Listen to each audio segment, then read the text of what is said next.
Hello, everybody, and welcome to episode 50 of the Titanforge podcast. My name is Ratnos, joined by the usual hosts, Tettles and Trell. Hello. And this week, special guest, Growl, aka twitch.tv/yummytv. Welcome to the friends. show. Thanks for having me. So this week is our anniversary. We have, done the show for a year now, which is pretty impressive. I think that we hit 50 episodes in that window. What do you think, Tettles? I think it was 49 in the window. I think I think the 50th is like the +1 on the year, but like, holy shit. I'm surprised that we were able to get it so consistent down to a week-to-week basis, because one of the episodes we missed was due to BlizzCon, and I don't remember when the other one was, but like, it's been great, and we do appreciate all of the support. It really makes it worth us spending a lot of time and making these shows great. So we do appreciate all of the support that we guys have gotten from you all. Especially our long list of crazy Patreon names. Oh yeah, which we'll get to soon. But first, let's introduce our special guest this week, Growl, aka twitch.tv/yummytv. So, Growl is the world's America's greatest healer. So the greatest American healer in the world on the RaiderIO. A war hero, nonetheless. World first US healer on RaiderIO rankings. And to bring this home, I'm going to show you guys a page of the RaiderIO rankings. This is the tank rankings, and Growl is the healer associated with this top tank here, Tomobor, the Guardian Druid. So that's, I think, everything you need to know about him. We don't need to look at the healer rankings in particular, just the tank rankings. And just Growl is on the back of this tank here. It's true. I'm just a guy with the bear. It's fine. The bear's favorite companion. Yeah. So that's actually let's go look at the stupid healers list instead. So yeah, again, US top healer, 11 points ahead of Ventor, a common antagonist over at twitch.tv/yummytv.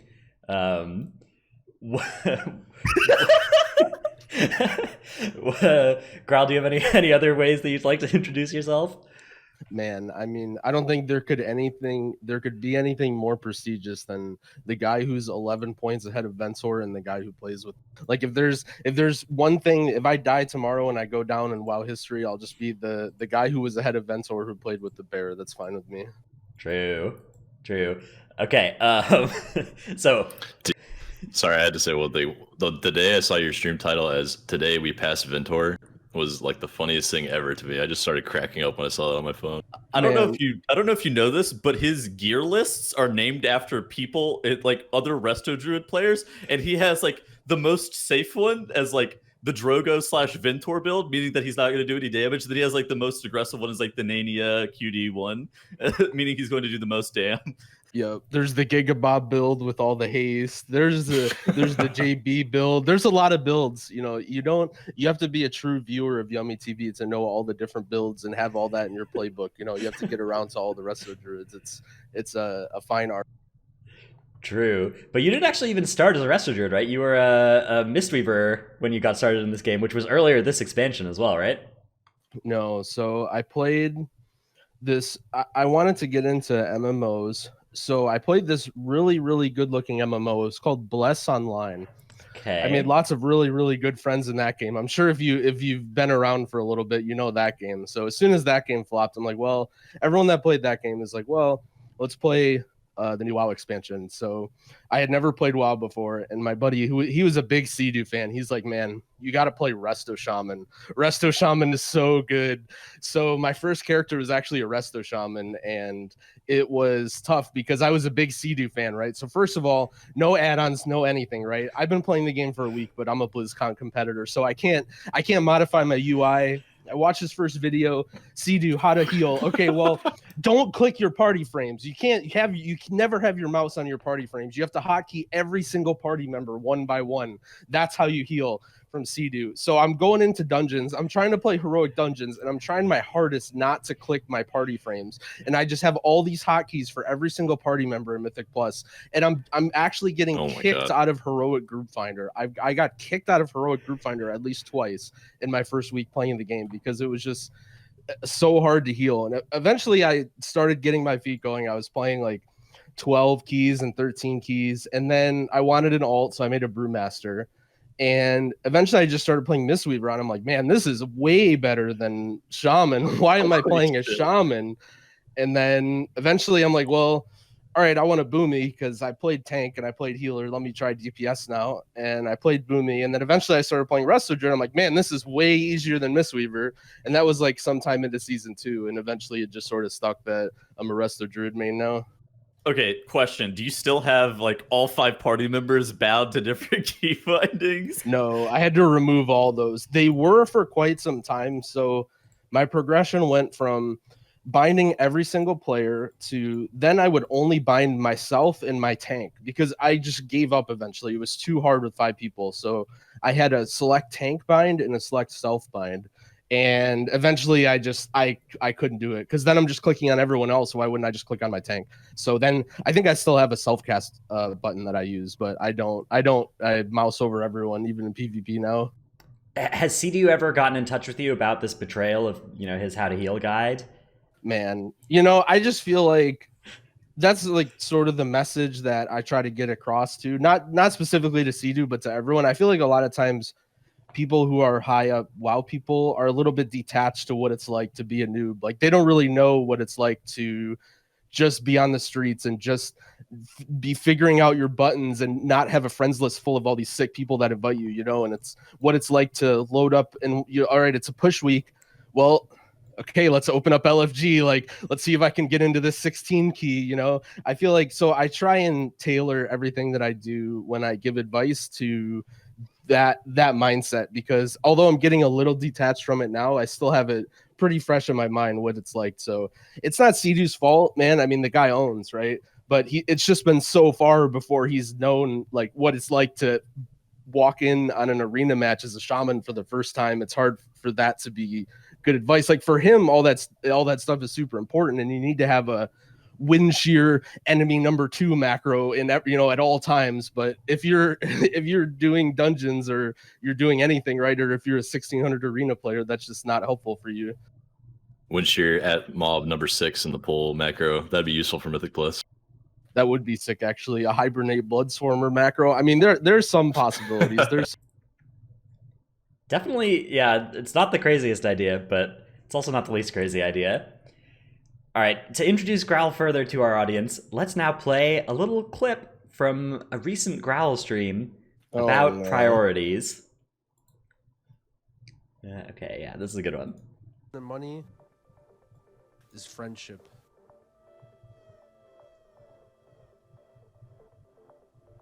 But even more important than friendship is overall damage. If you have to lose a friend to gain overall damage in the dungeon, well, sacrifices must be made. Clearly here, right? Ellismere understood.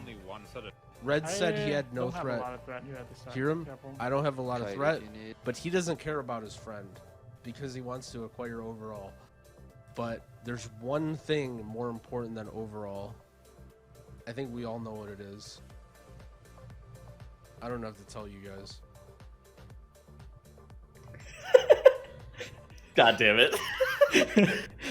This key was big. That clip quickly rose to be one of my top clips on my stream. I didn't mean to no, of course, out Ellismere, of course, but...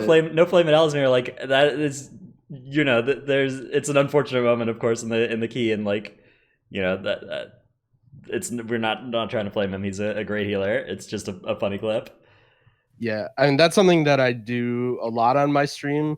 It's a little taboo on Twitch, so I know a lot of people don't do it, or who knows. I hope it'll be a thing more in the future, but I think the community aspect of Mythic Plus, like the whole idea that everyone's out in their own groups and everyone's out trying to time crazy stuff is super fun. And I just want to, like, part of my Mythic Plus experience isn't just doing keys, right? It's I have Ellismere's stream open, and I have JB's stream open, and I have Nania's stream open. And I'm like, oh man, like they're in this key, or hey, and our group actually just sits around. Like half the time we'll have a good key and we'll get in there, and then our tank will be like, holy crap, Ellismir's about to heal 27, told the Gore last boss. And everyone will, like, when you hear that, you know that everyone tabs out. We're not starting the key. Everyone's going to tab in and watch. And it's just it's part of the Mythic Plus experience, I think. And that's something that I want to share with everyone too. And it's super fun to just tune into someone's stream and just watch and see what happens. Like, it's not like sports where you have your one team and you're cheering for them. You don't care about anyone else. Like,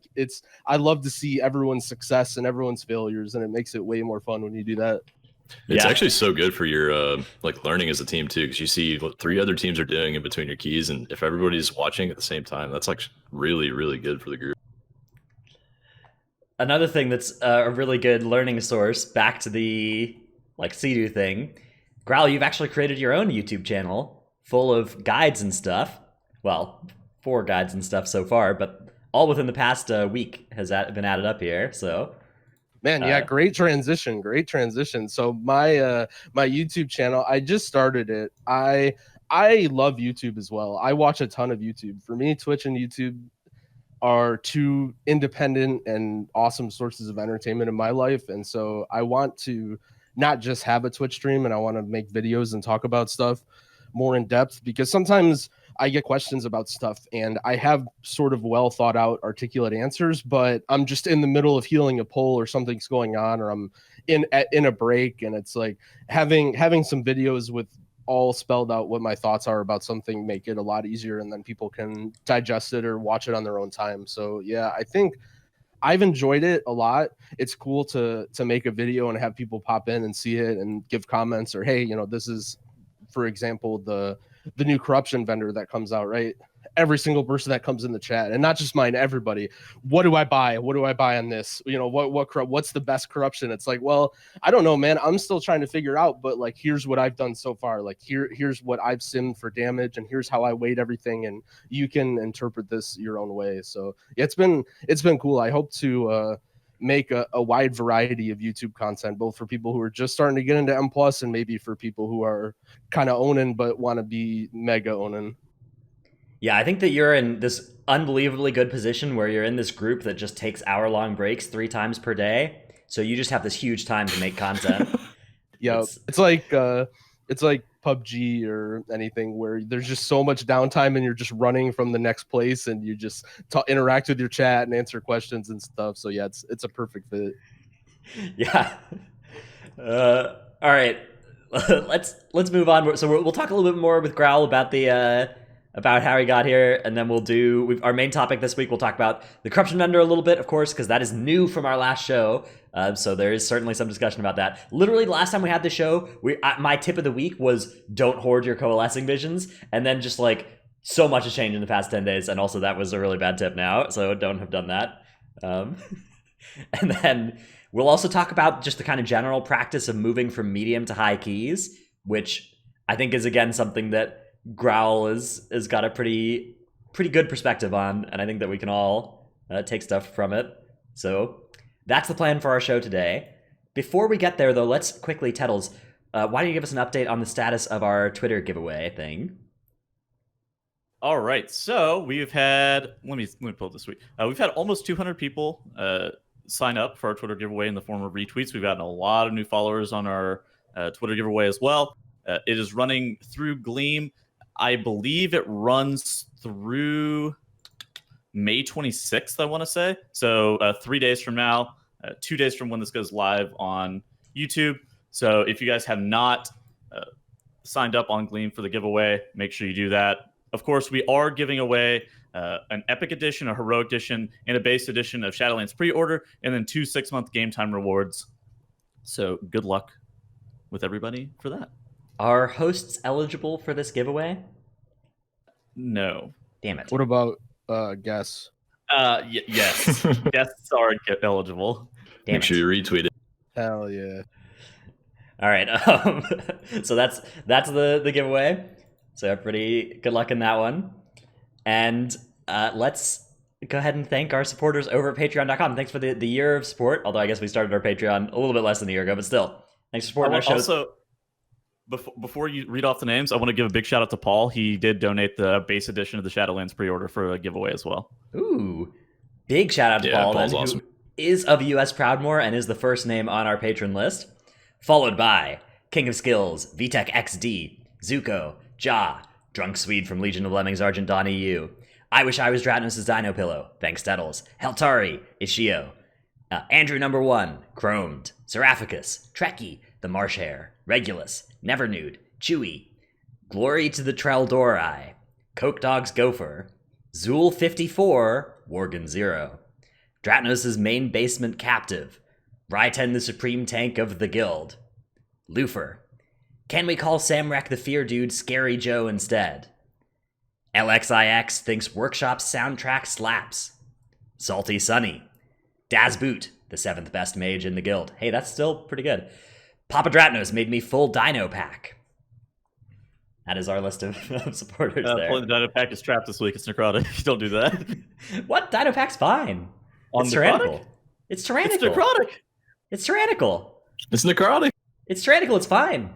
Snap on, snap off. It's also raging. It's fine. You soothe. You guys aren't playing with soothes? You just push them below raging one at a time. You ever been raging thrashed with 20 necrotic stacks? That's why you can drop that, though. All 3 of those things cast, and you can easily drop stacks. It's easy. Frenzy Charge, Wild Thrash, Quick Shot or whatever, that's when you roll away and you drop your stacks. It's free. All right, moving on. I've been doing that in Atal this week, and we've timed like 1 out of 3 Atals 20s this week, so it's a pretty good ratio. we had this nice Atal where I depleted an Atal 20 in 33 minutes or so. Yeah. We had a nice Atal this week where we got to 100% mob count, and we were like, oh yeah, I guess we got to play some obelisks with the last boss, and then we looked at our map, and 3 obelisks still hadn't been activated. Just like, man. Our first trash pull of the dungeon was, we had a DK, and so we went right and did like this DK pull, which was awesome, where you like mind control one of the honor guards, and then you pull like everything else, and then you go into Nihilotha and you release the mind control, and it just goes away. That's pretty sick. It was very, very cool. But then that was the only obelisk we activated the whole run, and then we're at the end of the dungeon with like 6 minutes left, and we were like, what do we do?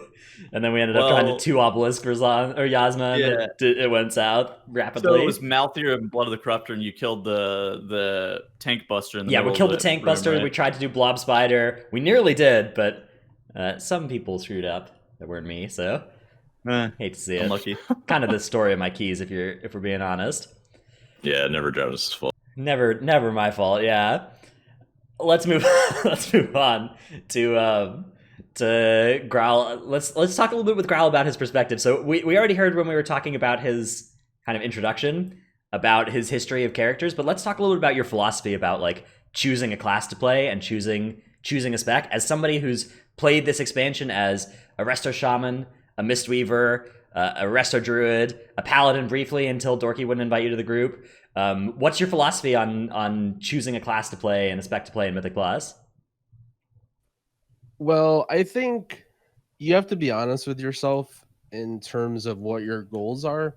There are definitely a lot of people who have been playing WoW for, since the 1800s or whatever, and they love their class and they never want to play anything else. But if your goal is to be get cutting edge, for example, or to reach a certain IO score, to have certain keys timed, it's just going to be harder to do it if you're not a class that's more appealing, right? And so a lot of people will come in, I'm sure you get it a lot, Dratnos, of like, oh, I play Feral Druid, or oh, I play Enhancement Shaman, or I play Disc Priest or Holy Priest. Like, how do I get into groups? And it's just like, you're going to stunt your growth a little bit if you don't have friends or a guild to play with, because it's going to be so much harder to LFG. So I would recommend for anybody, even if your heart is in Enhancement Shaman or Holy Priest or whatever, that at least give the meta classes a try. Make a Resto Druid if you play healer, or make a rogue or a demon hunter or a mage, and just try it. Like, at the worst case scenario, you'll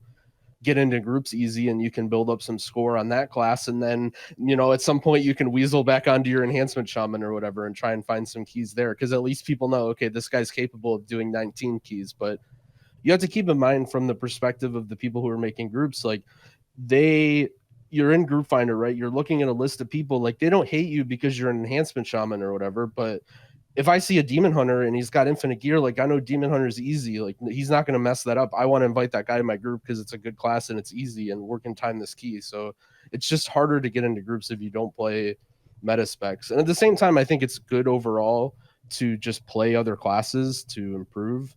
I know not everyone has the time to play a lot of classes, so it's not for everybody, but the more you play other classes and learn about the game, the better you're going to get, even if it's at your whatever class that you want to play. So I have a question about that. Okay, so in MOBAs, generally, you're going to be advised to play like 1 or 2 characters and be able to like learn the fundamentals of like how you move around the map and like how you like for WoW, it would be you would learn the fundamentals of how to do the dungeon and how to be the best at like completing the dungeon and like learning that. But do you honestly believe that re-rolling to something that is a better class is going to give you more experience and being able to learn how to complete the dungeons? Yeah, definitely, absolutely. Because well, it depends on what your limiting factor is, right? Let's say. So I've been talking to this guy who plays Holy Paladin. He has this group of friends who he's been playing with for 10 or 12 years in different games, and they log on and they do Mythic Plus together. If you're in that situation, you can play whatever you want, right? Because you don't need to find a group. You can just log on and play what you want to play and learn how to play it, and you're going to get tons of experience. But for 95% of the players, you may have only a handful of friends, right? Or you may have a guild that you quickly outgrow because just most guilds don't do that much Mythic Plus, and you're going to end up limited by the groups that you can get into. If you're someone who's, let's say you've had a lot of 15s and 16s timed and you play a non-meta spec, your options are, well, let me just keep spamming 14s because that's all I can get into, or I have to wait around an hour to get into a group that's a 17 or an 18. And even that group might not be ideal because it's, you know, some guy trying to carry his friend and it's a weekly no leaver, right? Because that's the only group you can get into. So if you find yourself in that situation where you can't get into groups and that's what's holding you back, that's why I suggest re-rolling, right? Because you're going to eliminate that barrier and get that experience. But if you're someone who has a group to play with or a guild, then no, you don't need to. You can play. That's the ideal setup, right? But not everyone has that, and it's really hard to get. So if you don't have that, if you don't have a main group, yeah, absolutely, re-rolling will help you get into groups and get experience. I know people don't want to hear it, but it's the truth, right? Anyone who plays Enhancement Shaman out there knows the difficulty of getting into a key, not even a key that score for them, but just a key to get their weekly 15 or 16 done or whatever. Oh, absolutely. Dude, I'm like super detached from that too, because Moonkin is not that sick, but I just get invited purely based off of name value. And like, here comes the clout brag. All right, go ahead. Nerf Starfall.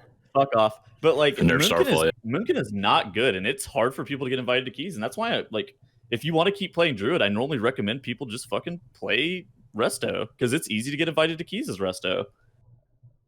I think playing Tank too. I think Tank is one exception where, because a tank is so unforgiving and it's hard for newer players if you're not as familiar, there's just such a big shortage of tanks from, let's say, 10 to 19 keys. So even if you're an off-meta tank, I would be fairly certain that you could find some groups to play with, or at the very least start your own as a tank. So even if, for instance, Guardian Druid isn't super popular, I think you'll have much better luck as a Guardian Druid or a Resto Druid than you would if you're a Feral Druid or a Boomy, that's for sure. Absolutely. That's 100% true. There's so few tanks that you could play any class and get going into high keys if you put in the time.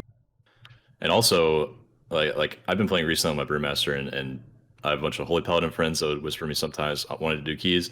And even sometimes they invite me on Brewmaster, even though they know it's really, really difficult to heal a brew as Holy Paladin, because there's just such a shortage of Prot Warriors and Guardian Druids, which are really good, by the way. Guardian Druids, wow. Tomobor here really shaking up the meta game, the Guardian Druid thing. Let's talk a little bit about that, because Growl, as somebody who's just gone on your thing about rolling to meta specs, of course you do have a fixed group where you do play with a Guardian Druid just all the time. What's your thought process on the whole Guardian Druid thing? Do you think that it's the best tank? It's the best tank that I play with. Okay. That's for sure. I think so. An important factor is that skill is more important than anything in WoW. sort of like what Tettles was getting at when he was mentioning about being really good at your class. Absolutely, skill is like, I would much rather play with a world-class Guardian Druid than play with a like average or even good Prot Warrior, right? Yoda Because WR, I think yeah. at the end of the day, Definitely. the classes are not balanced, but the classes are not perfectly balanced, but they're still close enough that if you're a huge owner, that you can play almost anything that you want as long as you have the group around it. In terms of playing with Guardian, I think Guardian gets a bad rap because it's really squishy on pull. And so you see these clips of Tettles trying to play Bear where he just goes into a pull and gets globaled in a quarter of a second. And it's just like, wow, Bear is not good, right? But this is something that as you improve as a healer, it's really important. But I think it's important for everyone, if you want to get better in the game, is understanding how all the tanks work. And it's not that cut and dry of, oh, a Guardian Druid needs way more healing, they suck at tanking, right? It's just all the tanks are structurally different in how they perform. So like Warrior, for example, everyone's really familiar with Warrior. Warrior presses Avatar and they're invulnerable because of Bastion of Might, and then they run into a pull and they take no healing. So it seems like Warriors are invulnerable.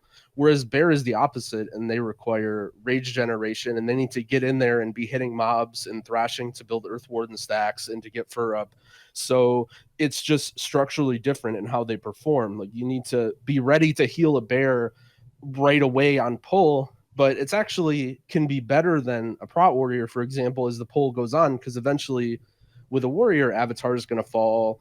They have to rely on shield block charges. A Bear, because they are relying on only rage generation, they're just, as long as they can hit mobs, they're really tanky, right? So yeah, they just get stronger and stronger. Yeah, it's just different how the tanks play. And I think understanding how each tank works is super, super important, because that's part of the reason that people are saying that Bears aren't good, is because you don't understand Bear. So who knows, maybe like a Demon Hunter stunning all the mobs and the healer using Bark on the tank on pull will give that Bear the extra couple seconds to be tanky, and then you won't even notice that you have a Bear if you just play around it. So I'm definitely not going to say Bear is the best tank, but I think it's just structurally different from the other tanks. The thing that I think makes Bear a little bit worse than Warrior or Brewmaster is just the damage. Warrior just does an insane amount of damage, and they have almost no threat problems even during skittish weeks. And while Brewmaster doesn't have that AoE damage, they bring the Mystic Touch debuff. So if you watch that's true. If you watch the boss times of Andy Brew's team versus any other team, they just kill bosses faster, right? Because with single target damage, most of it's going to be physical. So the only really reason I would want to play with the tank other than a Bear is because they do more damage and they time the key faster. But I'm never sitting here thinking like, man, we have a Bear, he died. Like if we had a Warrior, he would have lived there. Like that's absolutely not how it works. Yeah, that's a good mindset to have. It's really good to hear how much knowledge you have, Growl, as a healer, about all these different tank classes. That's so rare in the community, and I applaud you for that. It's really important as any class. Like Tettles plays Boomkin. Me and Tettles actually talked about this a little bit when we first started playing together. As a Boomkin, it's important too, right? Like if you understand how tanks work and you know when you need to drop Treants, or as a Demon Hunter, you know when you have to stun and when you have to hold off on threat. Like everything that goes on in a dungeon is revolving around the tank. And if you're going to understand any one person in your group, it should be the tank. I have a question, Growl. So having played with the Blood DK a little bit this season as well, how do you feel about that class compared to the illustrious Guardian Druid, Brewmaster Monk? And so as a healer, and I don't mean to say this to make all the Blood DK sad out there, but I really hate healing Blood DK. Not because it's bad, although it's not very good. The problem is just that I have no agency in healing it. Like a Blood DK's life is fully in its own hands, and I think that's why a lot of tank players like Tomobor, or who I may refer to as Dorky, and like now, for example, love Blood DK, is because your life is fully in your hands. Like as a Brewmaster, Trell, I'm sure you can relate. You go into a pull and you're taking a lot of damage, and it's like, well, I pressed Iron Skin Brew. Like I hope my healer's cranking me right now. But as a Blood DK, you can save yourself. As a Blood DK, your health is flying everywhere. I have no control over whether or not you live. Like when I play with Dorky's Blood DK, he's beating me in HPS by like a factor of 3 on every single pull. Like it doesn't, I just put hots on him and I just, you know, I hope he lives here. Like there's not much I can do. So it's like, it could be good, but it's just, as a healer, it's tough to work around compared to like a bear or a prot warrior or even a brew. I think that sentiment is definitely not. It's definitely not your. It's definitely shared. A lot of people feel that way about healing blood DKs.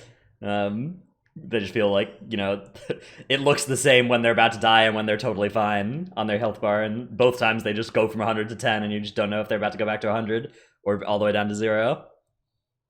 You have to watch runic power though, right? I mean, you can, but like it's also just like, you know, this situation is going to happen to them 100 times. Like which time are they going to make a mistake and die? Yeah, true. That is also fair. All right. I think you have to play with the Blood DK like an enormous amount of time to really know when they need the healing. I think good Blood DK's players become really consistent, and they can tell their healer like, hey, I'm going to be out of runic power here. I'll probably need healing for these 5 seconds, and I'll try to also outrange during that time and all that. But yeah, it's really tough for healers, I feel. Yeah, it's tough for Blood DK as well, because like if you don't have stuff, like there's no amount of healing that's going to keep you up through the damage you're taking on that spec. It's you can't get saved by like regrowths in the way that I think what Troll said is really important. I get a lot of people in my chat about asking about the bear, because no, the bear does not stream and they come looking for him. But if I could give one comment to like all the bears and blood DKs of the world, it's that you have to have that good line of communication with your healer so that they understand, right? Like it might be a little hard because you're trying to play your own class and you're trying to tank and you're trying to control all these mobs. But if you have that line of communication with your healer, like you have to give them a little leeway. You know, they're not going to be big nerds like me who look through every cooldown and understand how the classes work, right? You might need to explain to them as a blood DK, like, okay, when I have vamp blood up, like that's not a defensive, that means I get more healing. So when you see vamp blood, you kind of want to make sure you have hots on me, because like I'm relying on you to heal me when my vamp blood's up. Or as a bear, like, hey, just every time I go into a pull, if you have bark up, just use it on me. Don't wait for me to ask for it, you know? And I feel like you'll have a lot better of experience in pugging keys if you have that communication with your healer and you explain to them, you know, you don't have to babysit them and hold their hand, but at least give them maybe a few tips on what it's like to heal your class, because they've probably 90% of the time have healed prot warriors or brewmasters, right? So when you get into a key with a healer and you're a blood DK or a bear, they probably barely know how your class works. Barely. Yeah, that mirrors our advice actually from a couple weeks ago. We were talking about playing off meta specs, and like one of the things you have to do is really just, you know, the onus is on you to make sure the group knows what you do and like, you know, knows how your master spell matters for a pull, or you know what the positive and negative things you bring are. Otherwise, you're just gonna like part of the reason that the meta specs are so good is that everybody already knows those things, so you need to close that gap.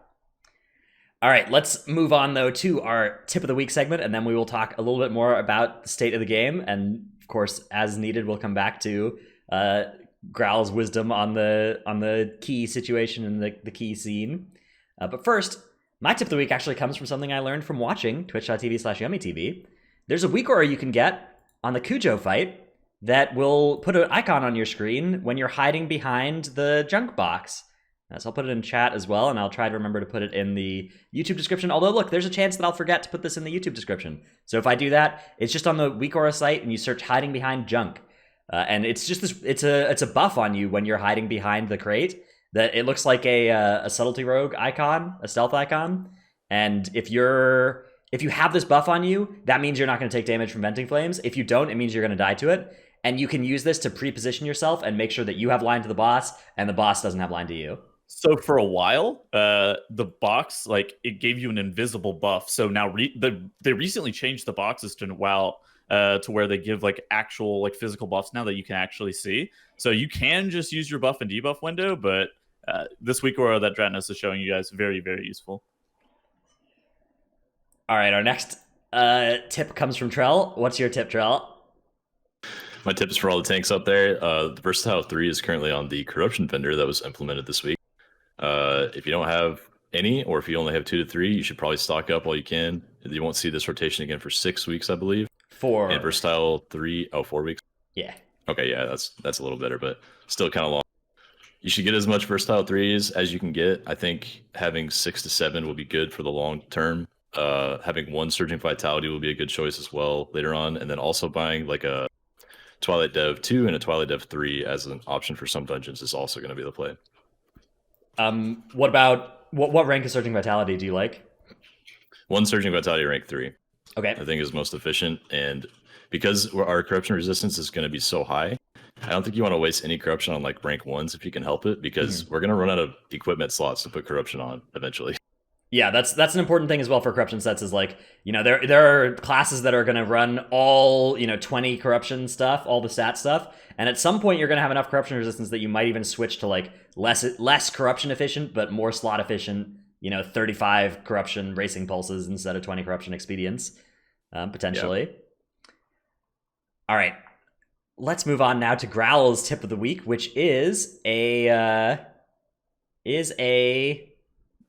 clip as well. Yeah, I'll talk about it first if you want to pull it up. Sure, I'll play it. Yeah, I'll play it muted. Every time I do this on stream, people are like, whoa, what the heck? I didn't know you could do this. So in the last boss of Temple, when you're healing, well, you can do it at any point, but there are frogs that jump around that if you step on the frogs, you get a debuff that reduces your healing by an insane amount. And some classes like Druid can't dispel that debuff. So if you get that debuff, you may just be dead. But I've found out, and by I found, I mean someone told me, there's safe spots around the room. You can stand on top of these weird candle things, and the frogs don't hit you. They just jump under you, and then they sit there. So especially when you're in pugs, because people are more worried about acquiring overall than helping you as a healer, you may find yourself surrounded in frogs like it's the plague. And if you jump on one of these candles, you can just not worry about the frogs until your team gets to them. But be warned that it does not protect you from any other ground effects. So for example, the lightning bolts that go out during the boss, that will hit you if you're up there. You're only protected from the frogs when you stand there. And I linked a clip to Dratno so you can show it on stream. Yeah.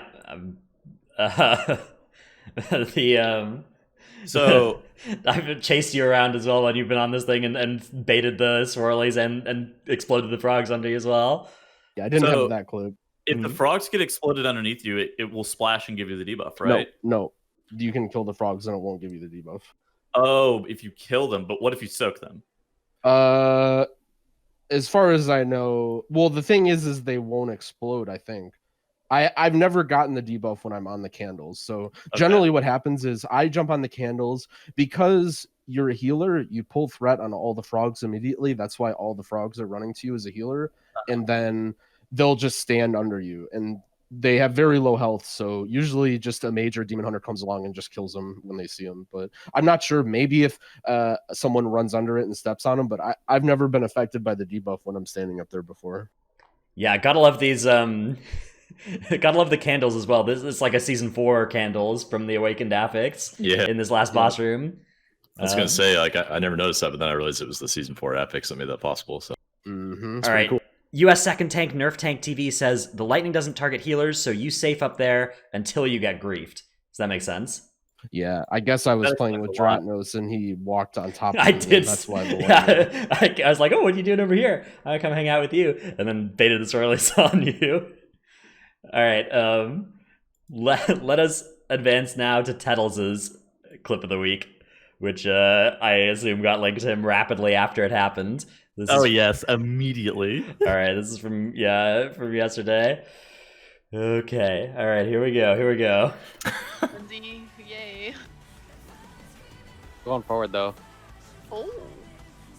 Hidden. You guys are all dead. You guys are definitely all dead. You guys are I'm definitely on Someone jumped over here. I'm speed. Man, I hit him with Earthbiter. I saw that coming the moment you pressed all. Did you just do what I think you did? Man. That has to have happened to at least one person, like, no matter what, throughout this season one time. Like, you die, you enter, or you're late and you enter the obelisk, and then you immediately die. It can happen on so many of them as well. The scarabs, dude. The scarabs, The scarabs, yeah. Mm-hmm. My stupid group, man. I hit him with Rockbiter weapon and got hit by the Spirit Breaker. Why are you playing Enhance? Memes. Okay. Damage. Growl hadn't told me not to yet. I hadn't come on the show yet. and had Growl tell me well, not me to. and Dratnos worked out a deal where I would do his weekly no lever on every single character he had back to back to back in 20 keys, and I would be allowed on the podcast. So that was key number 6 or 7 that day. Hold on, I invited you before you agreed into this blood pact with Dratnos. Please. Wait, what? So I just did all those keys for nothing? What Echoes of Nihilotha, man? Those things are valuable. Okay, speaking of why Echoes of Nihilotha are valuable, let's have our podcast talk about the Corruption Vendor, because again, this is entirely, I can't believe that this is entirely new from our last show. It feels like this has been the world for so long now, but it's all happened so fast that we've had this Corruption Vendor come out. So it came out with the blue post, and in this blue post they had all these like problems where it was like, you know, oh, it's not going to work on your purified items. Oh, it's going to come later in the week. Oh, you know, blah, blah, blah, blah. And like all of those were fixed within like 2 days, which was surprisingly fast. So now the entire thing is online and it works well, and you can corrupt your crafted items. You can corrupt previously cleansed items. They're nerfing Gushing Wounds by 35% before it shows up on the vendor. What do you guys think about that one? That feels bad. Why? Like, you add the vendor to be able to allow everybody to have whatever corruption they want. Then you nerf the one that's overperforming. Yet their Twilight Devastation is still okay. Well, the thing about Gushing Wound, I think, is that there would be like maybe half the specs stacking it, especially for raid. Okay, and 100% of the tanks play Twilight Dev. Not 100%. Tanks have a very interesting decision of how much versatile and how much Twilight Dev do I play. In raid. In raid? Yeah, I mean, in raid, you play... In raid, they can actually play Mind Flay, yeah, so at least there is options. Echoing Void even for single. Like, there's actually quite a bit of variance between what tanks play. Like, Gushing Wound, if Gushing Wound makes it onto the vendor, then... in its previous state, I think that what you'd see a lot of people with Gushing Wound on all their slots, and then the problem is, okay, Blizzard decides in a month that they want to nerf Gushing Wound after seeing 70% of players with Gushing Wound on all their items, having spent 4,000 echoes on each of them. I think people would be pretty unhappy if the nerf came in at that point. So I think it was a good call to nerf this thing before everybody bought it rather than after. I don't know, Growl, I know you have a different take on whether things should ever get nerfed, ever. Or do you feel different on this one? I think a lot of the times when people question the decisions that they make, it's usually because it's just way too late. Like, for example, Gushing Wounds, like, I guess it was by design that they had a corruption that was super rare and then obviously the best for almost every spec, but it doesn't work in a system with a vendor, right? So it sort of makes sense that they nerfed it, but at the same time, it's like, why did such a thing exist anyway in the first place for so long? That it was basically better than Infinite Stars on single target. Yeah, and it's like, you really. A lot of people ask. That's another thing that gets asked. I think for healers, it's still good, especially for Resto Druid, because the proc rate scales with haste, but very likely for other healers as well. It's probably still going to be used even after the nerf. I plan on buying a couple whenever it comes up in the vendor.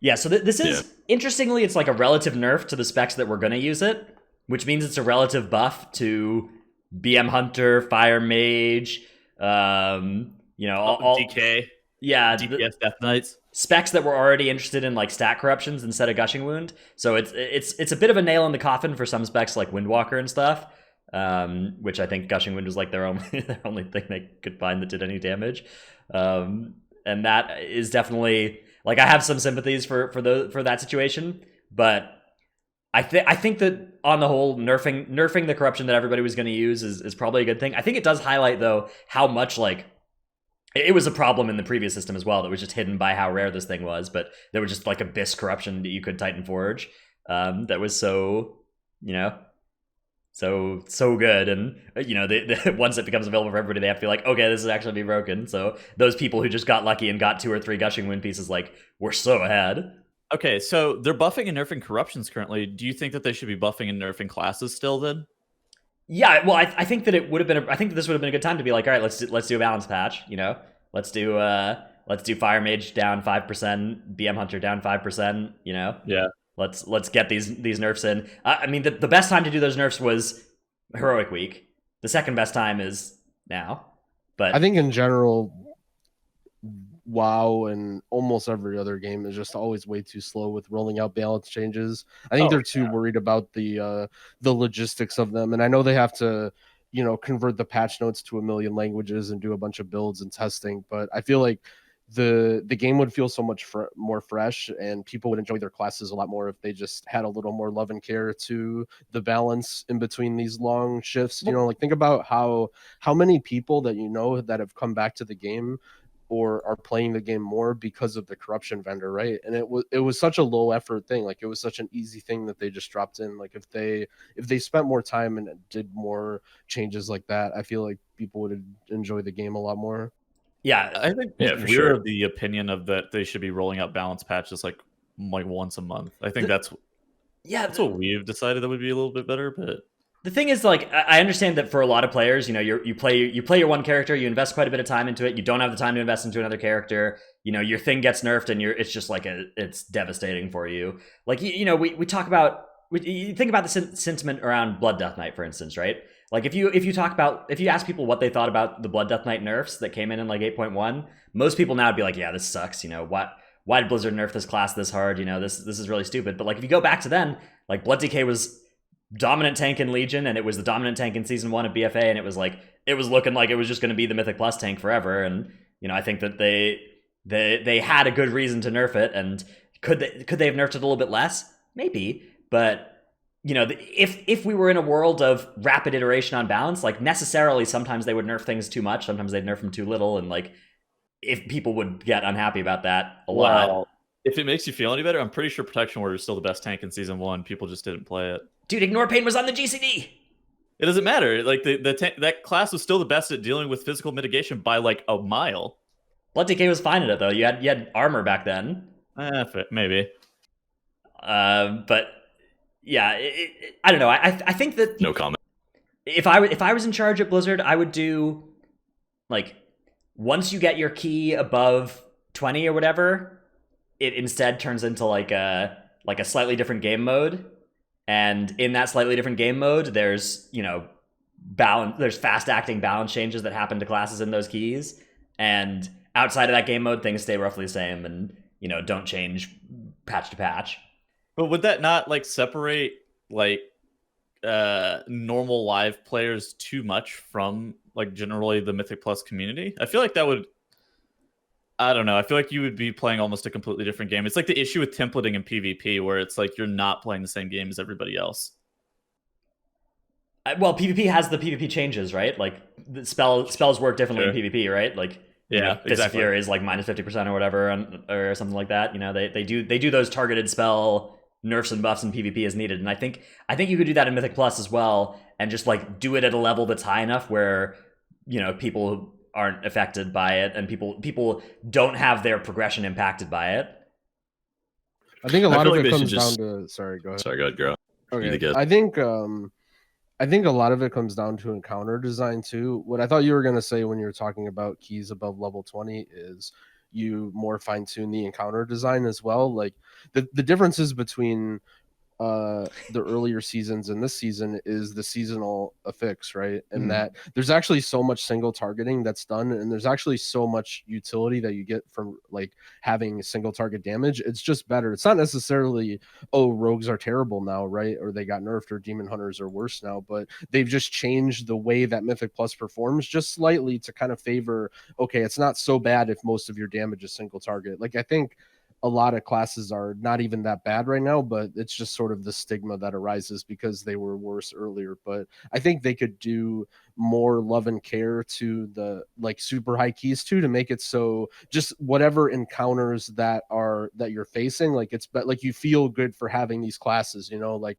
you can kind of see they tried it a little bit. Like for example, the what was his name? Scary Joe, your Patreon wanted it. Oh, yeah. If you have, so for example, if you have Tremor Totem or you have Revival or you have Mass Dispel, right? Those are all very not meta classes, but that mob, it feels like was almost specifically kind of, okay, let's throw something into Mythic Plus. So when you have these non-meta classes, it feels good. You're like, man, it feels good to have Revival here. It feels good to have Mass Dispel. And I feel like if they just shift the encounter design a little bit and try and work around the classes that aren't as popular, they can actually balance it that way so that they don't have to, nerf classes or change the way skills work. They instead change the way the dungeon works so that the classes feel better. But how would you do that without making some of that shit mandatory? Like, it's hard. There's definitely a fine line. It takes a lot of effort, but we're not talking about an indie developer. These are some of the best minds in game design that they have behind WoW. Like, I think if they have a lot of really smart people and they can put together that, it definitely isn't easy. Like, I agree with you. It's difficult to make it not feel mandatory, but I think in combination with a little bit more regular balance changes to the dungeons and to classes with more care and thought out into encounter design, or maybe specific encounter design for 20 plus keys. Like, I don't want to say more affixes, but I haven't quite been able to articulate exactly what I think should happen, but I do feel like what Dradno said about how keys above 20 perform differently in some way, I think would be important, both for like balance and also for rewards too, right? Like if you're doing 21 keys and 22 keys, like the game doesn't care. Like there's no reason to do a 22 key in game. There's no leaderboard, there's no rewards, there's no anything. Like you get your 15 achievement and then that's it. Like you're doing it for RaiderIO score. But I think for 20 plus keys, they should separate it and do more for rewards for those two. I think Growl brought up a great example on how to make non-meta classes more viable but not required. And Tuttles was asking how to make that not required. And so like the Samurai, the Beckoner example where you go into the pillar and you get 3 things that need to be dispelled by the healer, but the healer can only dispel 1 at a time. Having a Shadow Priest or Revival from a Mistweaver or Tremor Totem from a Wrestle Shaman can solve Warlock that. Imps, guys, come on, Warlock Imps. Yeah, Warlock too. All those classes can make that mechanic feel really good, but they aren't mandatory because you could also just dispel 1 with the healer and then let a couple go off with defensives. So that kind of mechanic is really good for the game. I think another example of what they could have done was in King's Rest, the tank guys in the first boss room have an enrage that scales infinitely. And if they would have made that have a timer and just fall off after like 5 or 6 seconds, so that if you had a soothe, it made it easier, but not mandatory to have a soothe. I think that would be a good way to solve that. It isn't mandatory to have a soothe the same way it's not mandatory where Samrek needs triple dispel. Like, I think that enrage is literally just the like the ultimate thing of what you're talking about of not falling off, where it doesn't like completely wipe you if he's enraged for a little bit, but it's definitely hard to deal with, and you really want an enraged dispel. I mean, if it's enraged permanently, then that kind of does hamper some tank's ability to just survive that mob on a certain key level. Like if it enrages twice, a Blood Decay can never tank that guy again. Yeah, you can't take a auto for sure. So, but you can still win. What if Druid's not the meta class? Then yeah, you'd kite it full time. So it's technically not mandatory now, but my point was it'd be more balanced, and it would still feel good to have a soothe, but it would be more balanced for the other classes if they didn't have a soothe. Yeah. I think what you guys are saying is mostly the same thing. It's more that Tuttles thinks that it's a little bit too overboard, right? Like there's a fine line between making it be like, okay, I'm glad that I have a Druid here, to okay, we can't invite this Paladin, we need to have a Druid. Like they have to be careful as they walk that line, and they have to make sure that every ability or skill that they craft that has a counter that isn't available to everyone. Like, so for example, you have to be really careful with making poisons and diseases, right? Or curses, because not all healers can dispel those. So if you make a curse, I get it that it could, like, you want it to feel good. Okay, we have a curse to spell, but it can't be like, okay, well, I'm just sitting a 12-second sheep now on the bridge of King's Rest because we don't have a curse to spell. Like, there's a line that they have to walk and be careful when they make things like that, for sure. Well, the obvious counter to that is like kicking, but okay, for me, like enrages in general, not every class is an enraged dispel. What the fuck are you going to do against Enraged Shadow of Zul or Enraged Ludwig or Dude, whatever? Raging Shadow of Zul, man. Yeah, those are really good examples. Those should not be able to be enraged. I went into King's Rest this week, and Shadow of Zul got large, and then I had a Druid that suits it. But I was just thinking, like, what was I going to do if I was in a group with that? Like, the key was like a 20. Like, the tank was dead in one Shadow Barrage. If that thing is enraged, like, it's over. Yeah. Yeah, I don't know, man. This is crazy. Shadow Zul in particular, like, that's the kind of thing that I'd love to see if there was a mode where, you know, there was fine balance tuning above a certain level as well. Like, you just hit Shadow Zul with a big ol' not scaling up damage nerf. Yeah, I mean, you just it just scales up like 1% damage and health per level instead of any more above 20, something like that. All right. Let's talk a little bit about some of the other effects of this corruption vendor and the other changes that they made. So there's some cloak catch up for alts, where alts can do every quest to level your cloak up to 15 is now doable in one go. But there is still this Malefic Core catch up issue where every week that passes is another week of the alts having to do N'Zoth and or Horrific Vision to catch up to a fully leveled cloak. So if you start a character right now, it'll take you until about mid-July to be caught up on your Malefic Cores. And every month that passes is another month that gets added to that grind. So we're kind of closing in, like, right now is when you'll have to start a character to be viable, like, right at the very end of the expansion. And if you start it, but you know, viable, I guess, is you know, the question is, how much do you care about 40 corruption resistance? And the answer to that question really depends on how smart you are. If you're stupid, you might not think that matters. But it's a lot of corruption resistance. Do you think that they're going to give a catch up for the Malefic Cores? I am not sure, but I think that there's a lot of the argument that I see right now is that it doesn't matter. And that is something, like, clearly it does matter. I think that it's reasonable to say, hey, look, mains are stronger than alts, and that's, you know, if you started a character in February, it's going to be stronger than a character started in June. And, like, okay, I understand that, but let's not pretend that 50 corruption resistance doesn't matter. Like, let's not pretend that Twilight Dev Tier 2 isn't extremely powerful for free.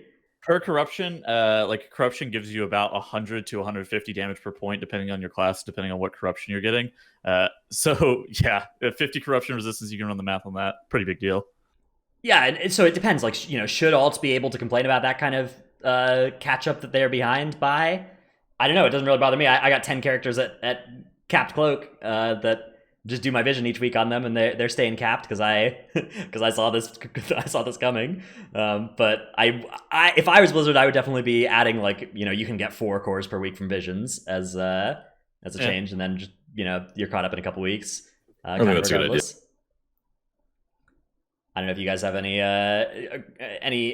strong opinions on that, or else we can move on to our final topic of the day.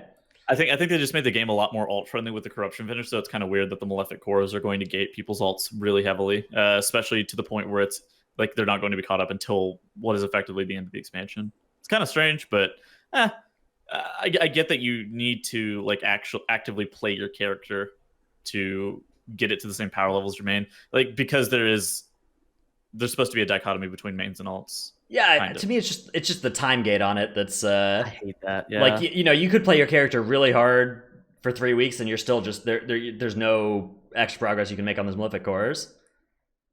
Yeah.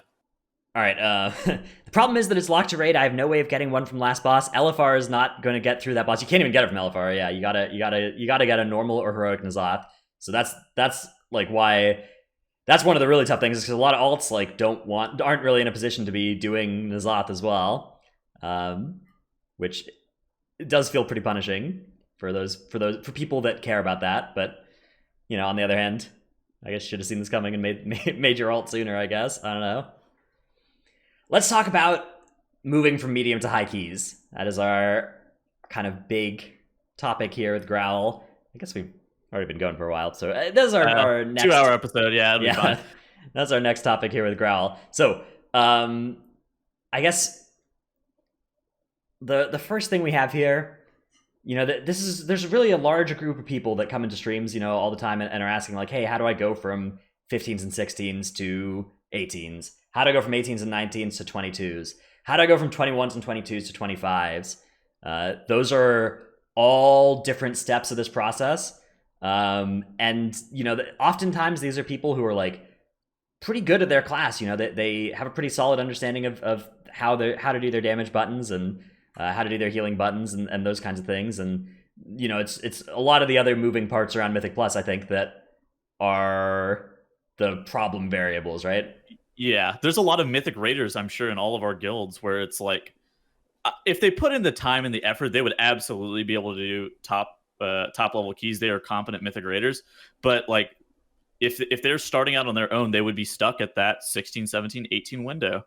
And they are like, and you look at their logs, they're parsing really well in Mythic. They know how to do their damage well, but it's definitely the extracurricular stuff like Dretness was saying. All right, so the first thing we're going to bring up here is a concept known as bear routing. Growl, what is the bear route?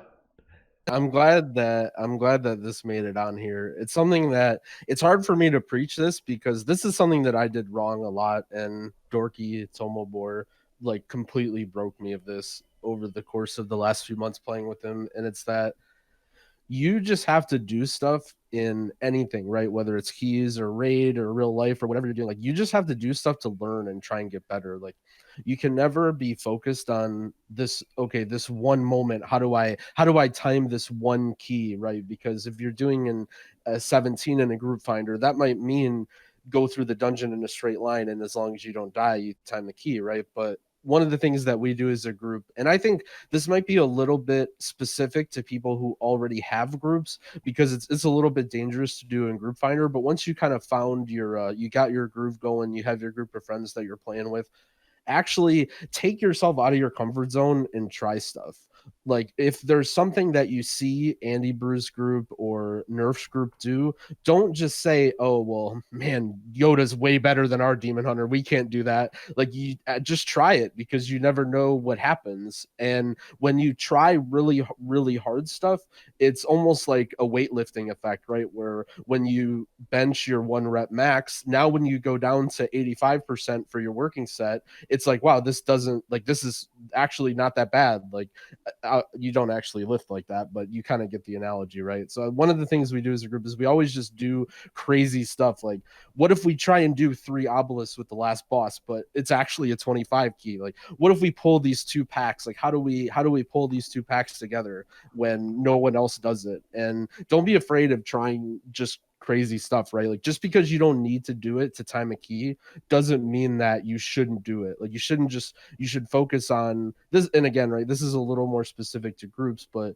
you shouldn't just focus on how do I time this one key. You should focus on how do I get really good? How do we improve our group coordination so that the thing about Mythic Plus 2 is that it's not really defined by which group is better at going perfect through a dungeon. A lot of people make a comment about our group like, man, every time anything goes wrong in your group, the saves that you guys make are crazy. Like it'll be the tank dies and then the Demon Hunter will taunt one mob and I'll taunt another, and then I'll be spamming root on the third, and then someone will release, and then our rogue will run back and vanish and sap so the tank can get through, and all this crazy stuff. And you don't get this ability to think on your feet when you're just staying in your comfort zone all the time. Well, it's true. I think it also I think playing obelisks with final bosses is just a great example of that. I think that is one of the biggest time saves, especially on this patch. And sure, you could be timing dungeons. Okay, so like let's take Volzith for example. I've watched you guys play Blood of the Corruptor with Volzith, and I sit there and I look at that. I'm like, that is just psycho. But it's not like overly dangerous. But if you make a mistake individually, you're going to die very quickly. But the amount of time that it saves by playing the Blood of the Corruptor with Volzith is going to be fairly large. So you kind of have to pick your battles in that regard too. And I guess for me, it comes down to what you really want. Do you want to time that key in the moment, or do you want to learn as a group like how to get better? Yeah, it's about the long run, right? You guys are practicing for like 29s, 30s down the road, not just for that 26 shrine you're doing in that moment. Yep. I totally agree with everything Growl's saying.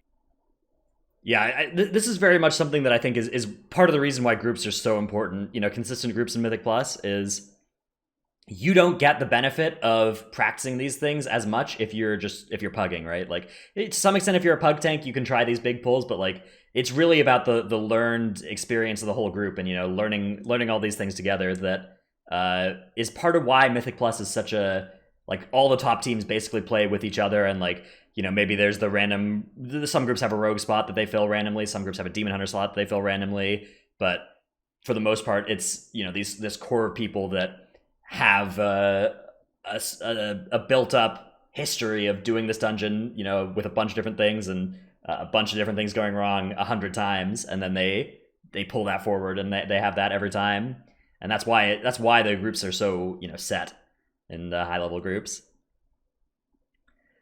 All right, how about attitude? Let's talk a little about this. This is something that we've discussed a couple times actually when we talked about how to get better at Mythic Plus. This is almost always something that is at least a part of the show, and I think that this is a big thing that in not just Mythic Plus but in gaming in particular, and gaming in general, players do, like, you have an opportunity with your mindset to be improving, and you have an opportunity to not be improving with your mindset as well. And it's very important to, you know, pick the right one of those.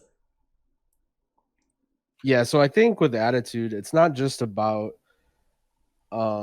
improving yourself too, but it kind of goes back to what I was talking about being invited to groups as a limiting factor to your improvement. A lot of people who are at that level, 18s and 19s, they can really relate to that of, well, yeah, I can go into a 15 key and I can slam it, right? But is that really going to make me a better player? And eventually you reach a point where you can't just pug keys in Group Finder, right? Like, you get a little bit spoiled when you're coming up because, 17 Waycrest, I need this for score, and you join and you time it and it's not too bad, and then you move on. But eventually it gets to a point where you can't get a 21 Temple in Group Finder, or if you can, it's really rare, right? So what do you do? How do you get past that? And it becomes a game of not just getting better, but also networking, right? You need to have not just a regular group, because a lot of people ask, okay, how do I find a regular group? It's not so much that, but it's more the networking aspect of how do I have people that are really good on my friends list that I can invite to my keys, and also that they'll invite me to their keys. And it becomes not just about how good am I, because let's be honest, I feel like a lot of people aren't really that good at analyzing how good other people are they're playing with, because they're focusing on their own role. Mm-hmm. But it's about being a good person to play with. So, for example, when I'm in a group, this is a little specific to healer, but it's true for everybody. You have to be a good person to play with. You have to be doing things that are helping your team, and they will notice that, right? Like, no one's going to notice that, oh man, I'm a sick gamer, like I'm doing so much damage and so much healing, like I own, like no one really cares about that. But people notice the small things where you're interacting with them. You know, Mythic Plus is a team game, so when the demon hunter is in meta right now, I'm going to try and help him. Like, maybe someone's slowed in a frontal. Let me knock that frontal out of the way so it stops it. Or as a healer, the mage is combusting. Let me dispel the mage right now. And a tip that I learned is let them know you're doing it too, right? Like, some people might not notice everything, but if you say that, like, it goes a long way. Like, I'm not trying to build up your ego or anything, but let them know, be like, hey man, I'll dispel you because you're in combust, right? I don't say that because, like, I'm saying that because I specifically want him to know, like, hey dude, I'm seeing what you're doing and I want to help you do that. And people will notice that a lot more. Like, maybe the rogue has a 5 buff. Don't worry, I'll go cage that mob. You got a 5 buff. Just keep slamming. Don't leave combat. You know, be aware of what your team's doing and help them out, because people appreciate that. And then in turn, people are going to invite you, right? They're going to want to be your friend when they see you do that sort of stuff. A lot of people are like, I'm doing 19s. If only I could do the same damage that Yoda does, then I could do 24s. But people don't invite Yoda because he does insane damage. People invite him because he's an insane player and he works with the group and he's really smart and he's fun to play with. Yeah. Like, some other great examples, calling kicks for your group, and like having it, like, if you're the person with the auto marker set up and you're assigning kicks to everybody and then you're calling the kicks as well, very important. There's also stuff like, as Growl was saying, it may be healer specific, but baiting sharks on Trothak and Freehold, or baiting the Guano on Sky Captain Crag and Freehold. Like, those are things that are very important to the group's success a lot of the time, that are just like undocumented. But if you kind of make it known, be like, right as you're about to pull, be like, all right, I got all the sharks, or all right, I'm going to bait the poop every single time. That allows people to know, and if you're calling kicks, they'll definitely hear that you're calling kicks. And if you, maybe not as a healer, if you're calling kicks as a healer, the only person I've ever seen do that is Dorky, but like, that would be the most insane shit if you're calling kicks as a healer. Yeah, it's pretty wild. It's very noticeable. There's just a lot of stuff that you should announce to your group that you do, especially if you're a quieter person. Let them know that you're doing that stuff so they know you're a really good player and also a team player. Like I will tell my healer in King's Rest and the Gauntlet every time, hey, I'll dispel the poison, save your globals for damage or whatever. It gives me versatility every time I dispel it. Also, like, and it also helps the group. So Dorky in chat saying which players would call their stops. This is hugely true as well. Like, if you cast your Fel Eruption or whatever, and somebody else is also using a stop on the same mob because they don't know that you're casting Fel Eruption on it, you didn't do anything useful there. Like you didn't help. You didn't stop anything, right? Like it was already getting stopped. You need to make it so that the group knows what you're about to do, and not just the group like sees a surprise effect go off and they're just like, okay, that person was stunning, I guess. That person was kicking. All right, well, we overlapped our kicks. That's worse than having not done anything. Yeah, what Dorky said is really good. Like it's super, super good. And that's something he still talks with me about to this day, is that it's not just about being aware that something's happening, but it's actually almost easier to say it ahead of time, right? Because as an example, the guys in Shrine of the Storm who do the whirling slams and it does a bunch of damage to everyone, right? If as soon as you pull the pack, right, you just say, okay, I'm going to Typhoon the first one, or I'm going to Fel Eruption the first one, right? Not only are you helping your number one, you're helping your team. Number two, you're helping time the key because no one else is having to waste any spells and they know they can stand in on that. And number three, you're getting your job out of the way. I stopped it. Now I don't have to pay attention at all. Yeah, I can just do my own thing, right? It's almost easier to call it ahead of time and get the first one out of the way. Not only does everyone think you're an owner, but now I can just AFK and fang all the mobs or whatever DPS do. That's such a good point. I always say I'm sweeping the first one, so I don't have to worry about it after that. Absolutely. All right. Next point we have here is stay humble. So Growl, would you like to give your spiel on this one? Yeah, so I talked about good things to do, right? But there's also really, really bad things to do. So I feel like a lot of times you're a person who you've been moving up, you're starting to pug keys, you're getting better, you're starting to get some good gear from Raid, you're starting to get really good at your class. Maybe you watch Yoda stream and you're sick, or Fana or whatever Demon Hunter that you watch. Yeah, I think Growl's really into Yoda. Oh, I love Yoda. But so now you're higher IO than most of your friends list. You're higher IO than everyone in your guild. People start to build this ego up, right? And then you're starting to go into keys, and if you're not thinking in the right manner and you're not motivated to get better, people start to have this effect where the higher up you go, the more toxic people are because they have these egos, right? And you start to blame people, and no one likes anybody who blames anybody. It's something that gets so common when you start to get higher up in keys, is that something goes wrong, and immediately the first thing that someone does when they die is they try and figure out, okay, whose fault was that? How do I explain that? Who missed their kick? The tank should have been standing over here, right? But first of all, number one, that doesn't help you get better. But most importantly, no one wants to play with you when you do that, okay? Like, this is the most common one, and I talk about this on my stream. I'm sure Trell can super relate to this one, okay? So you go into a pull, the Demon Hunter drops his Fang and his Beam and stuff, pulls threat and dies. What does he say? Opens up the death log. I got meleeed, right? He needs to let everybody know. He needs to tell everybody that it was not my fault, okay? It was your fault, by the way. It was the tank's fault. Okay. Yeah. So how do you think Trell thinks? Do you think Trell wants to invite you again when you do that? First of all, when you're basically pointing out to everyone in your group that, hey, Trell just messed up, guys. Trell's never gonna invite you to another key. And I mean the same thing as a healer too. If whatever's going on and someone's like, oh, I didn't get healed for 8 seconds, right? Hey, screw you. I hate you now. I'm not inviting you to a key. Anyone who says that, so you have to. I know it can be hard, right? It can be really frustrating, and very often it can be their fault, right? I use that as example, but as Tettle said, right, it kind of is their fault. But there can be tons of times where someone just misses a kick. It's completely their fault. There was nothing you could have done, and you depleted a key because of it. But it doesn't matter, right? You don't need to point that out. People don't like to play with you when you point it out, and you just need to deal with it. Hey, don't hold down your mic or whatever. Mute your mic and say it if it makes you feel better. Go throw something across the room if you got to vent it out somehow. But don't ruin your relationships with your teammates. Yeah, exactly. Don't ruin your relationships with your teammates. In addition to that, dude, there are a lot of competent players that know whenever they make a mistake, you don't have to berate them and point out that they fucked up. They know. Like, oh shit, you missed a kick? We wiped because you missed that kick? It's like, oh, that's unlucky. Yeah, like you literally just like GG, go next. Like there's nothing for you to do. Like there are some times where there will be mistakes and they may fuck up and that you may wipe and lose a key over it. But having the approach of like what happened and how can we fix it, as opposed to why did you do that?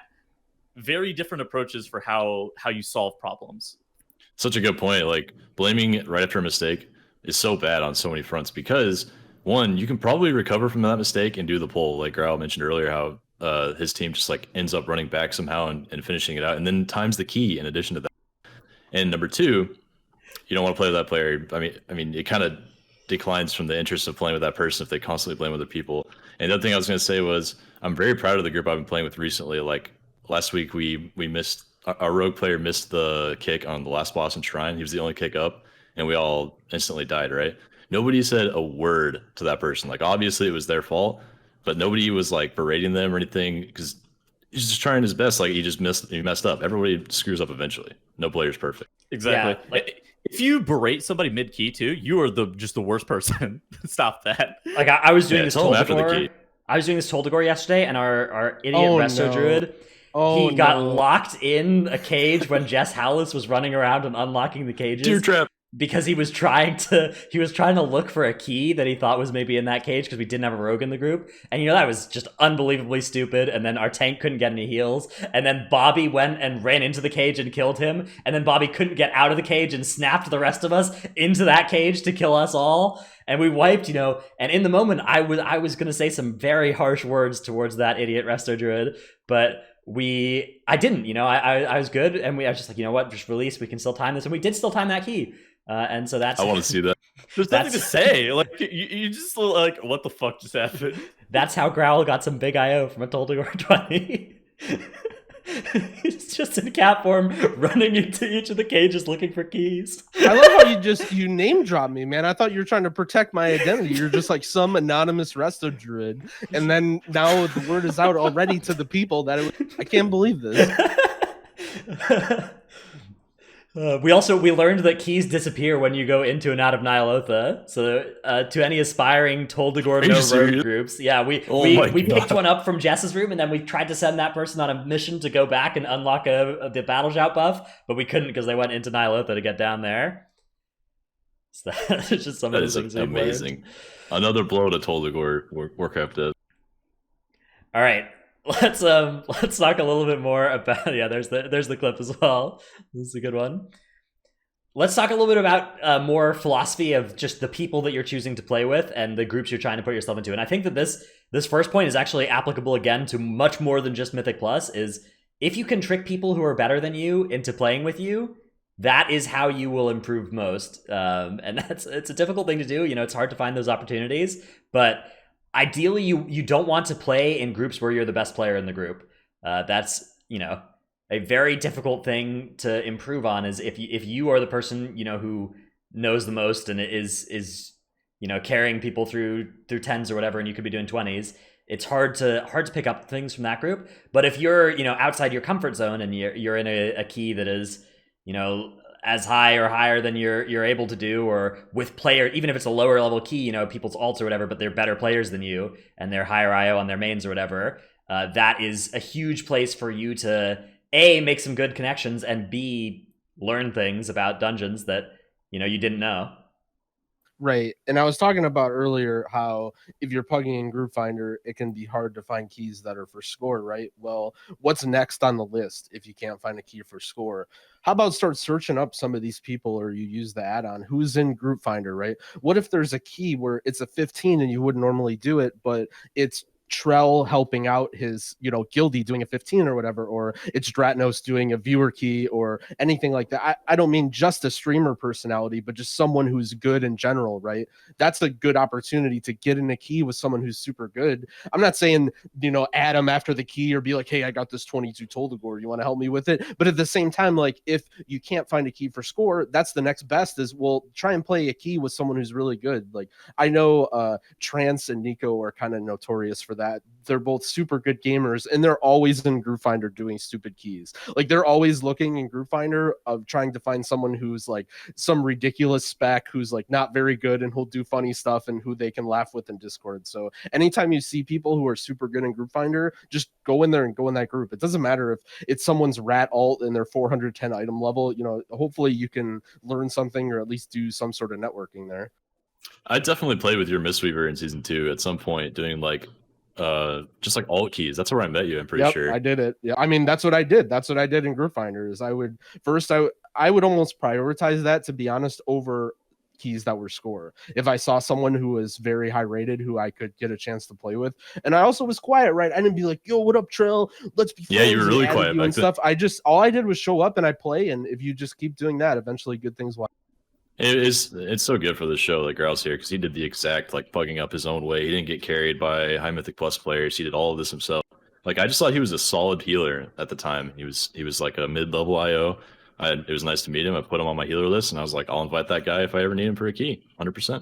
If you ever need a Mistweaver monk. Yeah. Yeah. So it is a little obvious, but me and Troll didn't play. I played with one healer for a long time. That's the only reason why. All right, let's talk a little bit about the kind of score mentality, because you're talking about, you're these players, and 17s when they're score for you are maybe easy to find, and then now you need 19s for score and you can't find them in the group finder. You need 21s for score. What do you advise for players in that situation? You're looking in the group finder and you only see keys that aren't score for you. I think people get a little bit spoiled because you can do that, right? You can go in Group Finder, you can do a key, it's score for you, especially if you play a meta class or a tank, right? Almost you can get into keys that, let's say you have a lot of 14s timed, you can get into a 15 or a 16 maybe as a person if you're a meta class, and you get a little bit spoiled. Then you get into, let's say, 20s or 21s, and you're like, well, I'm going to sit here now. I'm going to sit here for 6 hours waiting for a 21 key to show up in Group Finder that'll take me. But that's just not how it works. Like eventually you reach a point where you have to be willing to push keys up, and who knows, sometimes you might help someone push a key up and then they're going to leave and do it with their guild or whatever. And that's not fine, but it happens and you can't do anything about it. But you don't see, if you tune into Dr. J's stream or Now's stream, you don't see them standing in Great Seal just waiting for someone to show up with a 27 key because that's score for them, right? Like they're out here doing a 24 siege or a 24 shrine and trying to 2-chest it and push keys up, right? Just because someone is in a regular group doesn't mean that they're only going to push keys up, and because you don't have a regular group, you're just going to wait for a key that's scored. You have to be willing to do a couple keys. Like that's how you meet people, right? Like a lot of people want a regular group to push keys with, but they're only playing, let's say, 17s or 18s. Well, you don't want to hear it, but you don't want a regular group of people who are hard stuck at 18s. Like it might be a little toxic to say, but you don't want that, right? You want to find a couple people and push up a key and do a couple levels, and maybe you play with them a couple days later that week, and then you move on, and then you have some 20s, then you push up some more keys to do some 21s. Like it's more difficult than just going in Group Finder and going into a key, right? You have to be willing to push keys up. Yeah, and the IO score that you bring, oftentimes I feel like people they feel like the IO score they have entitles them to get invited to some groups as well. What do you think about that kind of mentality? I mean, there's always a little bit of entitlement. I think people in general start to dislike IO score because it becomes a barrier. But at the end of the day, you just have to understand that people who are pugging keys are doing their best, right? Like they don't have a lot of metrics. Like people aren't going to go down the list and look at all of your logs and see what guild you were in Legion, right? They only have a few seconds to decide whether or not you're a good enough player. And a lot of times IO score ends up being that. And it sucks to say, right? But no one is able to look into your soul and see how good you are or how many things you stun, right? People are going to judge you based off your score. So you do have to build it up. Like you have to be willing to just work and get score, and eventually people will play with you. And it does, people definitely do look at you in a different way, right? You may be 3K score and you have some people on your friends list that never message you, and then as you're pugging a lot you may get to 4K the next week, and now all of a sudden all these people are like, oh hey buddy, like hey, you want to come to this key, like we really need a healer right now. It's like, this is weird, you didn't need a healer last month, but now all of a sudden that I'm 4K you need a healer, and it happens, right? And it's just because it's hard to judge people, it's hard to know how good people are, and a lot of it is based off of the one number. And I don't want to say the number's not important, because it is, but at the same time, like there's other stuff to worry about too. I think it depends on what level you are. If your primary use is like LFG and stuff like that, RaiderIO is fairly important. Like once you get to a certain level, though, it's basically just like networking with a Mythic Plus community at large and having people who think you're a good player and will invite you. Yeah. Also, part of this is just being available, right? Being, you'll get more opportunities if you are AFK in Dazar'alor, right? Than if you are busy, and if your character's in Nyloth of the Waking City, people aren't going to whisper you, right? But if your character's AFK in Dazar'alor, that's the green light that says, hey, key.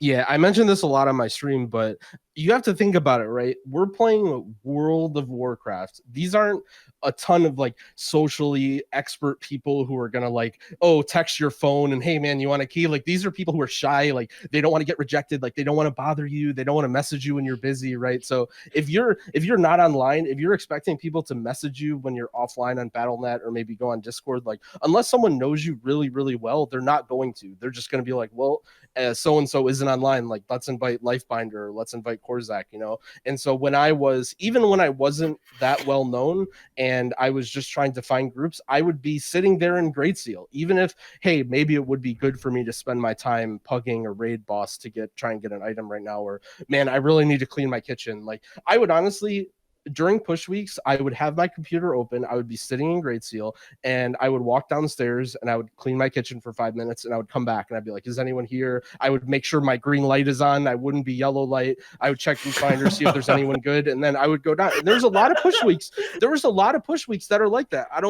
Everyone comes to my stream and is just like, wow, it must be really nice to just have a group that you can play with that times 25s, right? But man, I spent a lot of effort and I spent a lot of push weeks just on the bench, just sitting there waiting for people to play with. But at the end of the day, you have to be available and you can't be discouraged. Like there's going to be some push weeks where you log on and the people that you're playing with decided that they would rather play with someone else. Maybe it's someone's girlfriend, maybe it's someone who has 7 more gushing wounds than you, maybe it's someone who bought IO from Trance and they think they're good. Who knows why they're playing with this person, but at the end of the day, you may log on Tuesday and not have a group.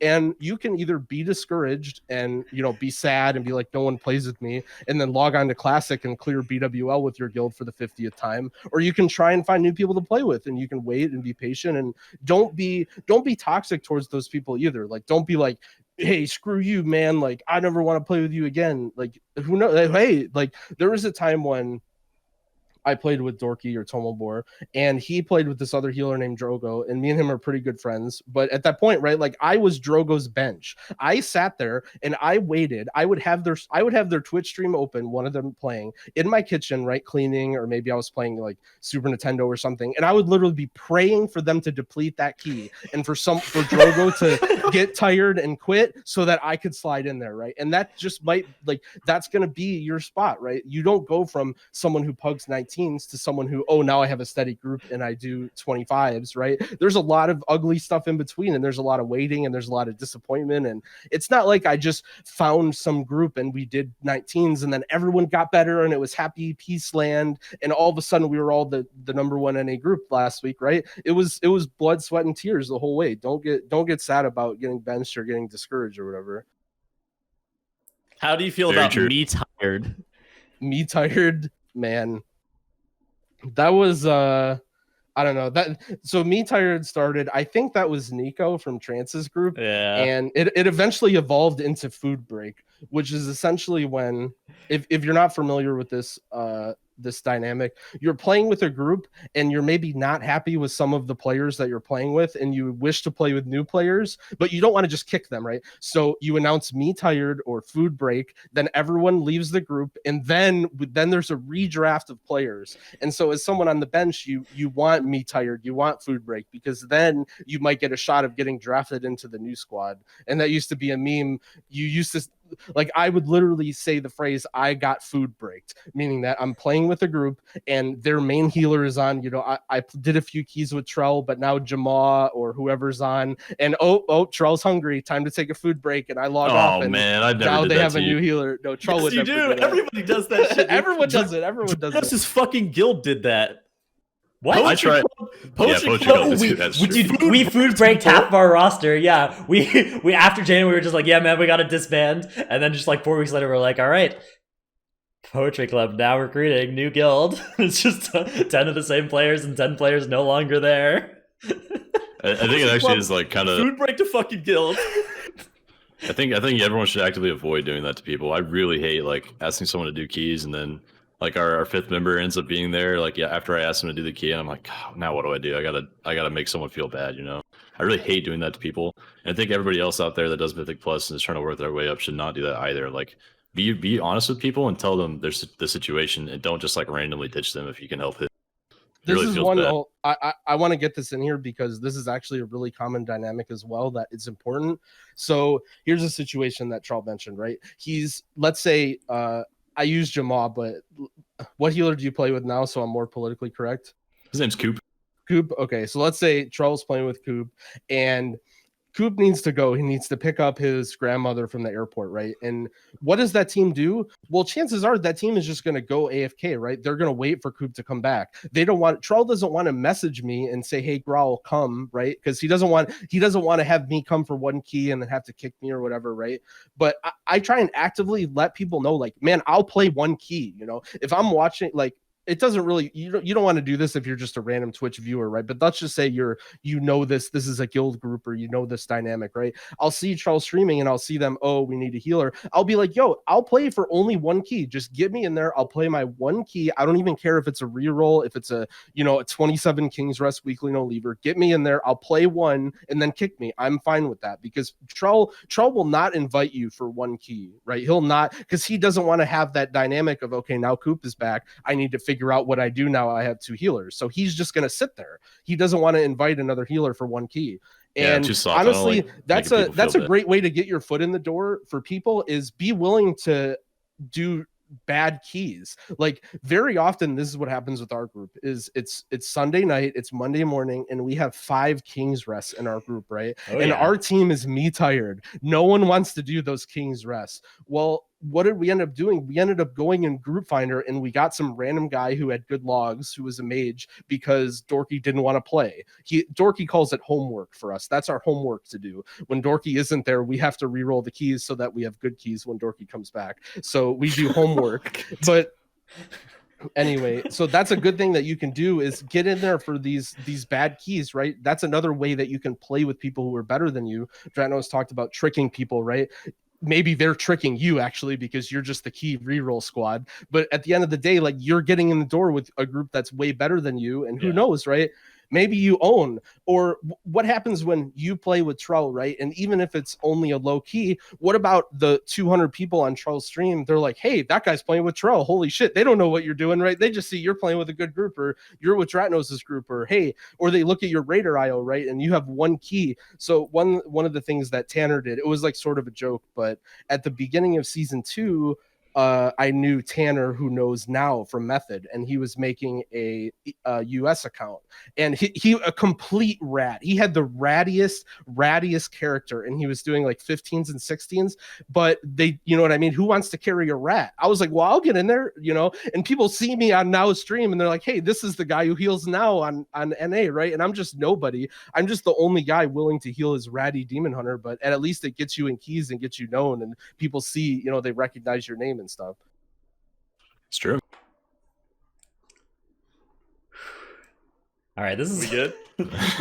Man, this has been a Growl has wild a lot. ride. I could talk infinitely, man. I love this game. This is like part of why I do what I do and make YouTube videos and stream and help people is because, man, this is more fun playing games than I've had in so long. Like there was such a period where I was so down on the gaming industry and video games, and I would just be like, man, every game sucks. And I played Dota and it was like whatever, and I was like kind of good at that game, and I played Han a little bit before that, and I played StarCraft 2, and it was like nothing really like scratched my itch for gaming for so long until I started playing Mythic Plus, and it was one of the funnest things I've ever done. And if I can do anything in this game, like my mission is just to let other people know how freaking fun it is and how they like it's such a crazy dynamic of having a high level of coordination with your friends and like that back and forth of everyone playing together. But it's still a relatively low pressure scenario, right? Because you're not playing against some crazy, Asian basement sweating nerds who just sit there and play for 16 hours a day and adapt to you and have all these crazy strategies, right? You're playing against AI at the end of the day. So anyone can overcome the challenges. You don't need some crazy reflexes or dynamic thinking to do Mythic Plus, right? You just need experience and coordination and trying to do your best. That's all. It's hard, but it's not that hard. Like the Total Gore that Dratnos was talking about, right? I was kind of memeing on people a little bit there. Like I was messing around. I was AFK almost the entire Jess Howless floor. I locked myself in a cage. We full wiped to Jess Howless. We ran back and then we timed the key. And we have rat alts, right? This isn't like everyone's owner mains, right? We're playing with Ventor is playing Bear, I think, in that key. And I'm just like, come on, guys. Like you can get in here. You can time 20s. Like anyone who's in the chat right now who hasn't timed 20s yet, like, come on. You can do it. It's hard, but it's not that hard. All right.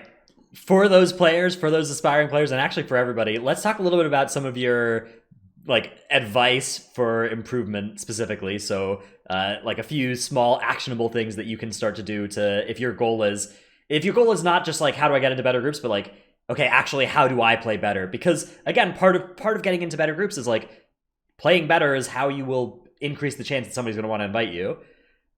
So what are some of the ways to do that, in your opinion? So one thing I always say, this is what I did. This is why I stream.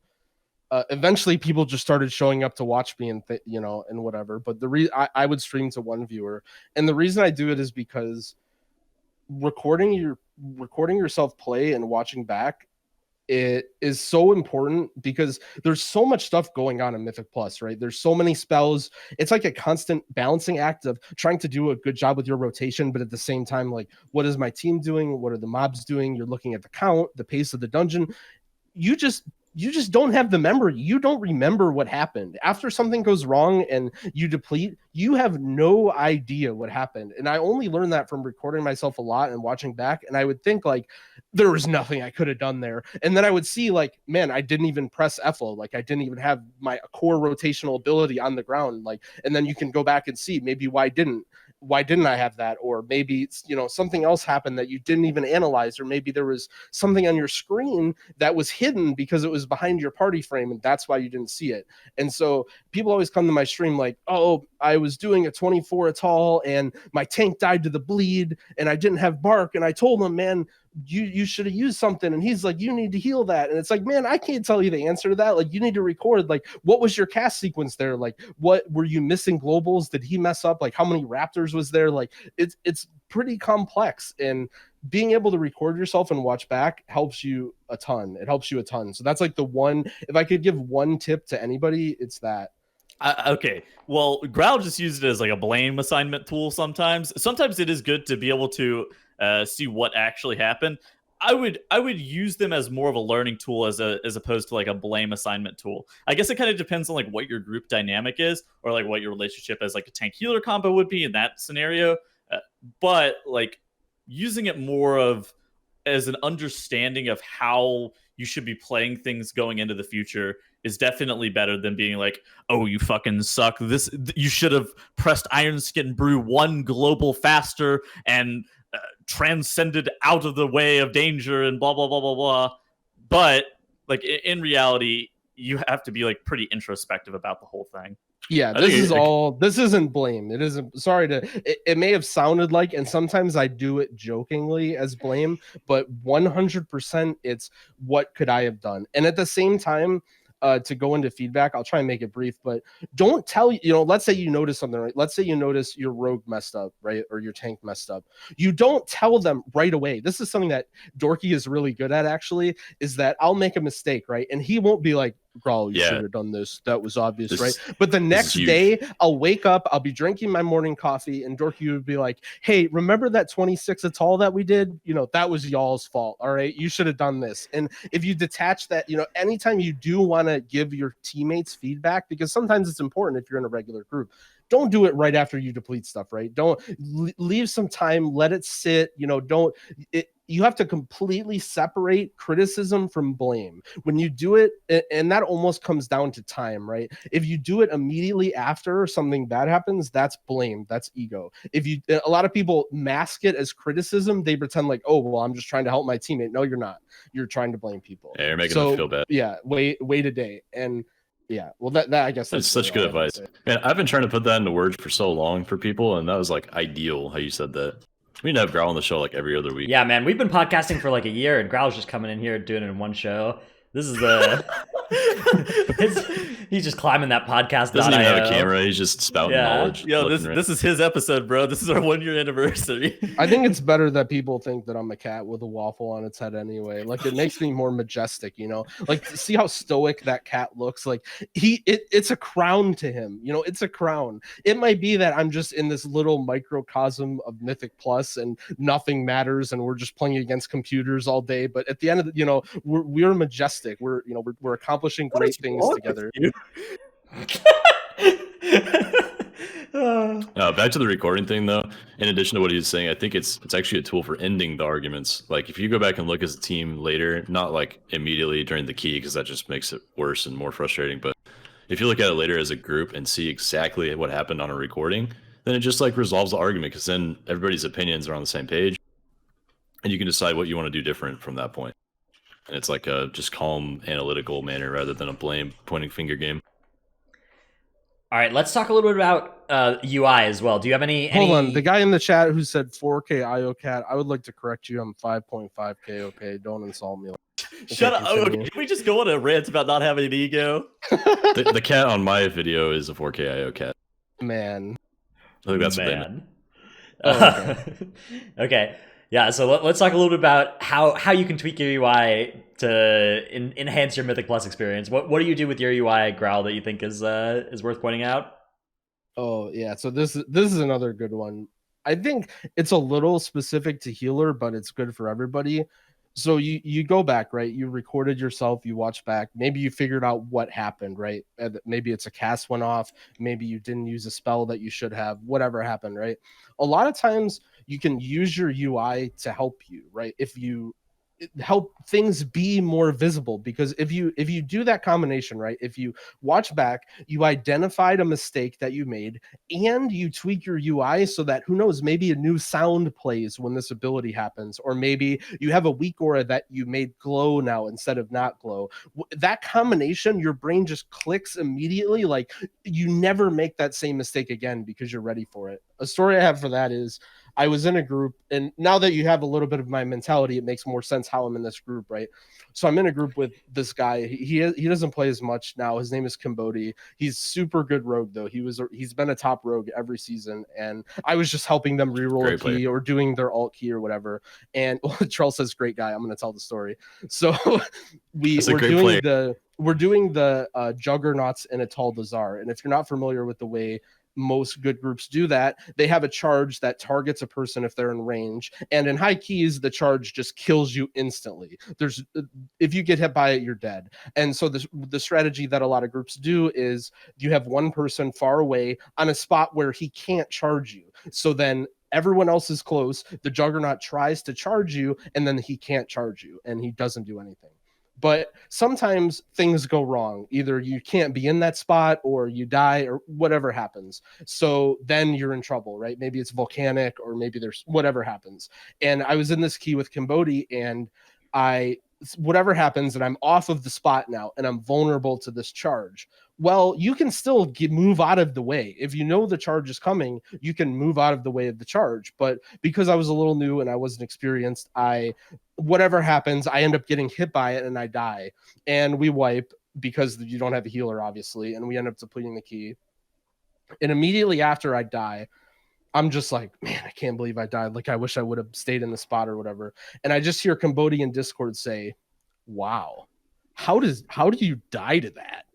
And immediately my heart is just like, oh my God, like I can never make this mistake again. So immediately after that key, the first thing I do is let me find a weak aura that immediately after the charge goes off, it makes a noise, and it's a loud noise, and it's right in the middle of my screen. And to that day, I almost never die to that, because even if I'm not in the spot, I have this giant weak aura that blows up in my screen of this Juggernaut charge. And you have to do that a lot. Like, that's a lot of your growth, as especially a healer, but as anyone in general, is you make mistakes, you figure out how to correct those mistakes, and then you go on. And to talk about UI, your UI is that, right? Your UI is there to help you when you're in a key. And sometimes when you make a mistake, it's because you didn't know something was coming. Well, how do I fix that? Can I add a sound to this ability? Can I make it so it's got a countdown? Like, one thing I use sometimes is I have a countdown. So as soon as I all of a sudden my screen just starts going 3, 2, 1, and it immediately puts me back to this moment where I depleted a key because I hit this ability, and I remember, okay, let me not do this again. And I feel like a lot of people don't put enough care into their UI, and your UI should be evolving all the time. Every time you make mistakes and you think, if I only saw this or I only knew this, you should be familiar with your UI. You know, I see so many people who come into whoever's chat, you know, now or Nerf Tank, and they're like, oh my God, let me just subscribe. I need to get this subscriber only UI for $5 and then I'll be as good as Nerf Tank. But that's not really how UIs work. I mean, I'm not trying to hurt Nerf sales or now sales, but you know, your UI should be an extension of you, and it's there to help you. And what works for other people doesn't necessarily work for you. And you should figure out how to constantly change your UI to help you not make the same mistakes again that you made. You want to know some of the crazy shit I've seen with your UI? The fact that you track demo shout on mobs. Yeah, well, I mean, that was the thing, right? Because I mentioned that tip earlier, right? Understand how tanks work. A tank uses Demo Shout. Not only does it give them a lot of rage, but it reduces all the damage that those mobs do to the tank. It's essentially a shield wall, right? It's one of the most powerful defensive cooldowns a warrior has. And on top of that, with the Azerite trait, Deafening Crash, it extends the duration of Demo Shout. So you don't, usually it lasts the full the extension of it, but either way, you don't always know how long it's going to last. And at one point I was playing with the tank and I said, well, I need to figure out exactly what this tank is doing. When I learned how good Demo Shout is, I'm like, well, why can't I see this? I need to see this, because if you see a lot of healers come in my chat, it's like, I want to do more damage. How do I do more damage? And it's like, well, if you know what's going on with your tank, then you know when to do damage. You know, okay, well, my tank not only has Avatar up, but he has Demo Shout up. Like, okay, now I'm a cat, right? Now I'm a cat for the next 20 seconds. He's invulnerable. But it doesn't mean it's when you want to do more damage, it doesn't mean, okay, well, I'm just going to sit in cat form for this whole freaking key. And because first of all, your tank hates that. Your whole team hates that. If you want to do more damage, you need to figure out, well, when should I be in cat, right? Well, how do I figure out when to be in cat? Well, you need to change your UI, right? Maybe you need to see Demo Shout on mobs. Maybe you need to see when your tank is an Avatar. Man, I cannot believe how many people are doing 25 keys who don't know when their tank is an Avatar. Like, it just completely baffles me as a healer, or as anyone, but specifically as a healer. Avatar is such a powerful cooldown. If you do not see when your tank is an Avatar, I don't even understand how these healers exist. Well, I understand how DPS exists, where they don't track tank defense. Sure, I mean, either. DPS barely look at their raid frames. Let's be real. DPS don't even raid party frames or whatever. As a DPS, you don't even look, unless you're a boomkin. Boomkins look at their party frames, but no one else. I got trees. So I guess that's because they're not a DPS. I specifically meant healers with this regards. It's crazy how many healers don't how do you know when you can DPS or not? Like, that's how I know, right? I'm not sitting here like, okay, well, the health bars are full. Like, that means I can swipe. I mean, it sort of does, but it's a lot more eloquent than that. You know, you have to know it just comes down to knowing what's going on with your team. And you say that, right, about a DPS shouldn't or probably doesn't know that, right? But maybe they do, right? And if anything, as a tank, you know that, right? You go into a pull and you don't have Avatar. As a bear, you don't have Incarn, right? You're going to have way less threat. Man, maybe a DPS should know that, right? Because maybe a DPS should know that when you're going into the obelisk, the tank isn't going to have Avatar. And what Avatar does is it reduces the cooldown on your Thunderclap. And Thunderclap is the ability that you use to generate threat in AoE. So when you don't have Avatar going into an obelisk, you're going to have a hard time grabbing all the mobs right away. And as a DPS, you should know that. So I would say that it's more important for a healer to see, but I mean, why doesn't everyone see? Like how is, as a DPS, that should have been part of your growing process. You should go into an obelisk, you should eye beam or demon wings or whatever demon hunters do, pull thread on all the little spiders and die, and then watch it back and then think, okay, what could I have done there? And then you watch back and you think, not only did my tank not have Avatar, but I had no freaking idea if he had Avatar. I didn't know if he had Avatar in 10 seconds. I don't even know how to spell Avatar. So let me fix my UI, let me track it. So I know, okay, we're going into this obelisk. My tank doesn't have Avatar. My bear doesn't have Incarn, so he's got a higher cooldown on Thrash, so he can't pull all the mobs. Like, I think that's part of that process of evolving your UI and making yourself a better player so you don't make that mistake. Like, a lot of what people would do is okay, so the demon hunter goes through the obelisk now, and now they're just going to immediately mash blur and just sit there for 5 seconds, right? That's their adjustment, but that's not the right adjustment, because if the tank has Avatar rolling or the bear has Incarn rolling, he's going to grab all those mobs instantly, so you don't need to wait there, right? It's a matter of using your UI to identify the situation that you're in. Yeah, it can be really tough for demon hunters because, you know, if you hit blur at a bad time, you might just not have it up when you need it because it's such a long cooldown. So you don't really have access to that defensive as needed. Shut up, Tradness. All right. Oh, this is fantastic, though. All those things I would tell anyone that's a tank player as well to, like, remind your DPS players and your healers of, like, if you're going into a poll and you don't have Avatar, tell them that, because odds are they're not tracking it, even though they should. But you should tell them so they don't go kill themselves with threat. Well, that was definitely a great segment of moving from medium to high keys. I feel like that synthesized all the information pretty well. Yeah, I think this is a fantastic show. Thanks so much for coming on the show this week, Growl. And we'll be in contact with your agent to try and bring you on again sometime soon. Yeah, hopefully I don't get banned by then. Hopefully I'm still a person that exists by the next time I can be on. Yeah. All right. We're going to cut out the Q&A segment, though, this week, as the show has already gone a little long. We'll answer more questions next week, but that's going to be where we'll end this one. So later, everybody. Bye. Peace. Bye.